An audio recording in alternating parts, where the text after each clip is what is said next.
వనపర్తి మండల్ కొమటిపల్లి అనే గ్రామానికి రావడం జరిగింది. సో మనతోటి మాజీ ఎస్సీ సెల్ జనరల్ సెక్రటరీ గారు మనతోనే ఉన్నారు. సో వారి మాటలు తెలుసుకున్న ప్రయత్నం చేద్దాం. సార్ పేరు వచ్చేసి పోగుల రమేష్ గారు. వారు చేసిన అభివృద్ధి ఏంటి, ఇప్పటి వరకు వారు పార్టీ పరంగా ఏ విధంగా వారు ఎదుర్కొంటున్నారో, ఎలాంటి సమస్యలు ఎదుర్కొంటున్నారో, ఎలాంటి డెవలప్మెంట్స్ చేశారో వారి మాట్లాడి తెలుసుకున్న ప్రయత్నం చేద్దాం. నమస్తే సార్, బాగున్నారా? ఓకే సార్, ఎస్సీ సెల్ ప్రధాన జిల్లా కార్యదర్శిగా మీరు ఇప్పటి వరకు మీ గ్రామానికి ఎలాంటి డెవలప్మెంట్స్ చేస్తున్నారు? అప్పుడు టీఆర్ఎస్ గవర్నమెంట్ ఉన్నప్పుడు మేము ప్రతి రూపాయి కూడా మా ఊరు గ్రామానికి చాలా ఖర్చు పెట్టాం. మిషన్ బయట కావచ్చు, మిషన్ కట్టే కావచ్చు, ఆరోగ్యశ్రీ కావచ్చు, ప్రతిదీ మేము మా ఊరికి నా తరఫున దరిదాపు ఒక 10-20 కోట్ల దాకా మేము విలేజ్లో ఖర్చు పెట్టి సీసీ రోడ్లు కానీ డ్రైనేజ్ కానీ ప్రతిదీ కేసీఆర్ దయదక్షతో కేసీఆర్ దయ వల్ల ఊరిని డెవలప్ చేసుకోగలిగాం.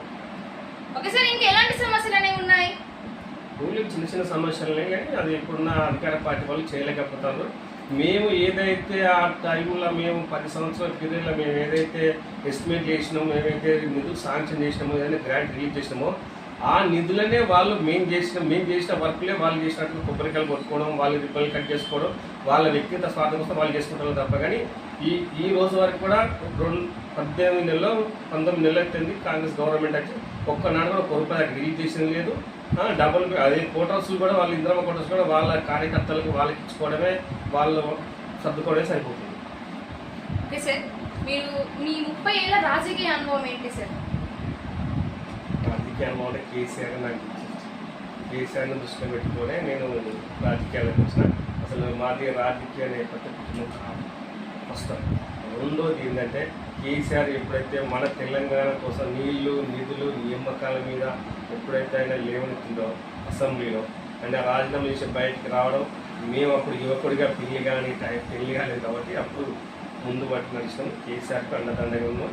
కేసీఆర్ చెప్పిన ప్రతి అడుగులో మేము అడిగేసిన ప్రతి పిలుపును అందుకొని ఉద్యమాల్లో ముందు వరుసలో పడ్డాం. సార్, మీరు ఎన్ని సంవత్సరాలుగా రాజకీయంలోనే కొనసాగుతున్నారు, మరి మిమ్మల్ని బీఆర్ఎస్ పార్టీ ఎందుకని గుర్తించట్లేదు? ఇప్పటి వరకు మీకు ఏ నామినేషన్ ఇవ్వకపోవడానికి కారణాలు ఏంటి? కారణాలంటే నేనేం చెప్పలేను. ఒక్కటి మాత్రం వస్తాను, నేను బీఆర్ఎస్ పార్టీలో మొత్తం 30 సంవత్సరాలకి ఆల్ క్రికెట్ పోరాటం చేస్తూ బీఆర్ఎస్ పార్టీలో ఉన్నాను. ఇప్పటికి కూడా బీఆర్ఎస్ పార్టీలో ఉన్నాను. నాకు ఏది ఇక్కడ ఇన్ఛార్జ్, విలేజ్ ఇన్ఛార్జ్ ఇచ్చినా, మండలి ఇన్ఛార్జ్ ఇచ్చినా, ఎక్కడ ఇచ్చినా నా వంతు కృషి, నా వంతు పట్టుదల కృషితోటి ఆ ఉన్న క్యాండిడేట్ని గెలిపించుకొని రావడం జరిగింది. కానీ ఇప్పటికైనా నాకు ఏదో ఒకరోజైతే గుర్తింపు వస్తాన నమ్మకం, విశ్వాసం. సార్, మళ్ళీ దశ ఉద్యమకారుల్లో మీరు ఉన్నారని మేము విన్నాం, అందులో మీ పాత్ర ఏంటి? మళ్ళీ దశ ఉద్యమకారుల పాత్ర ఉండేదని మేము అన్నప్పుడు వాస్తవానికి మేము ఎంతో చాలా కష్టపడ్డాం.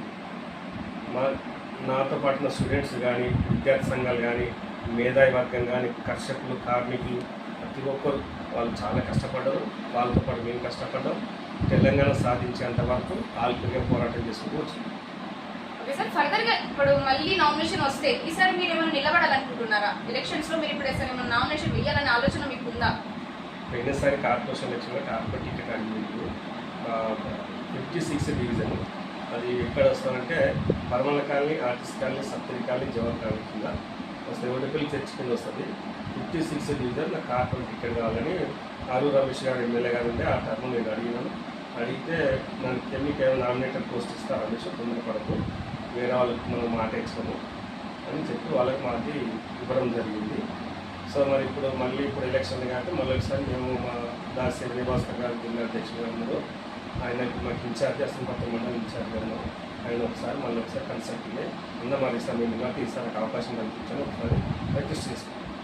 సార్, మీరు కరోనా టైంలో కూడా చాలా సోషల్ సర్వీస్ చేశారని మేము విన్నాం, అది నిజమేనా? నేను సోషల్ సర్వీస్ చేయడమే నా బాధ్యత. నేను పార్టీ ఒక పక్క, సోషల్ సర్వీస్ ఒక పక్క. సోషల్ సర్వీస్ చేయడానికి కారణం ఒకటే. అప్పుడున్న కరోనా టైంలో చాలామంది పేదవాళ్ళని చూస్తుంటే నాకు కొంచెం బాధ వేస్తుంది.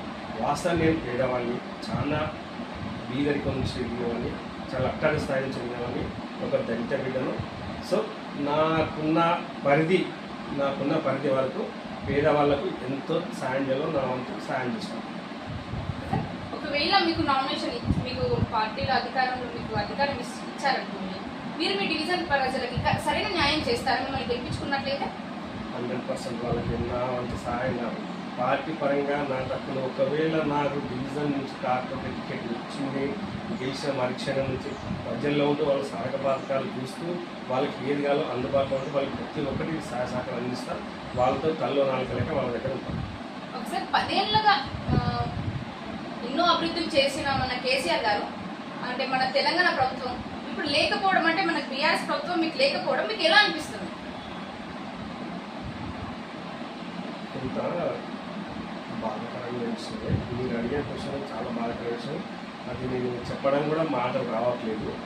మేము ఏ ఒక్క రోజు కూడా స్వలాభం చూసుకోలేదు.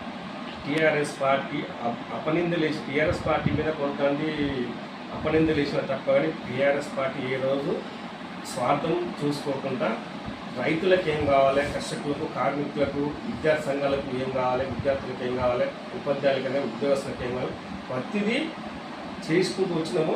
కొంతమంది అపోహలు సృష్టించడం వల్ల బీఆర్ఎస్ పార్టీ మీద వ్యతిరేకత పెంచిందే తప్ప కానీ బీఆర్ఎస్ పార్టీ ఈ రోజు అయితే ప్రతి వ్యతిరేకత లేదు. 19 నెలల సంది ఈరోజు ఊర్లో పోతే కేసీఆర్ రావాలి, సారే రావాలి, కార్య రావాలని నినాదంతో ఈరోజు ప్రజలు ఉన్నారు.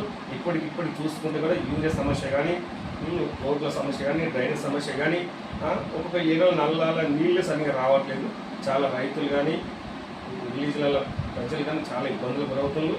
మీరు గాంభీర్యంగా ఏదో మేకప్ గాంభీర్యంగా చెప్తున్నారు తప్ప కానీ అక్కడ దొరికేది ఏమి విలేజ్లో పోతే తెలుస్తుంది ఎవరి సమస్య ఏందనేది తెలుస్తుంది.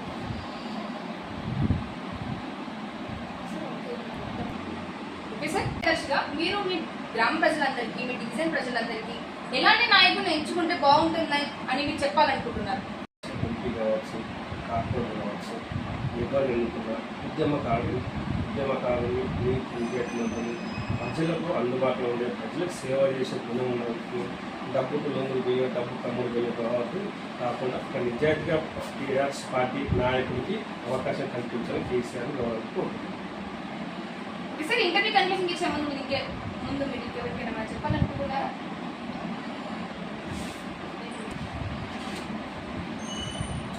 గౌరవనీయులైన వర్కింగ్ ప్రెసిడెంట్ గారికి నమస్కారం. ఇప్పటికైనా మనకు పరిశ్రమ అవ్వాల్సింది లేదు. మళ్ళీ రాబోయే రోజులలో బీఆర్ఎస్ పార్టీ అధికారంలోకి వస్తుంది. మన కింది స్థాయి కార్యకర్తలు కానీ ఎవరు నిరుత్సాహపడాల్సిన అవసరం లేదు. ఎప్పుడైనా మన విజయం వచ్చే స్థానిక సంస్థల ఎలక్షన్లో కూడా మన విజయం సాధిస్తాం. ఏ ఎలక్షన్లు వచ్చినా, ఉప ఎన్నిక వచ్చినా, రేపు జూబ్లీస్ ఎలక్షన్ వచ్చినా కూడా జూబ్లీస్లో బ్రహ్మాండమైన విజయం సాధిస్తాం. దానికి ఉద్యమకారులు కానీ టీఆర్ఎస్ నాయకులు ఎవరు నిరుత్సాహపడుతూ మనందరం ముందు వస్తుంది కాబట్టి జూబ్లీస్ ఉప ఎన్నికలు గౌరవంగా గెలిపించుకుంటాం. సో చూసారు కదండి, సీనియర్ నాయకులు కానీ ఇంటర్వ్యూ ఇలాంటి ఆసక్తికరమైన మరిన్ని నెక్స్ట్ ఎపిసోడ్లో మేము ఉంటామని. అంటే టేక్ కేర్, బై బై.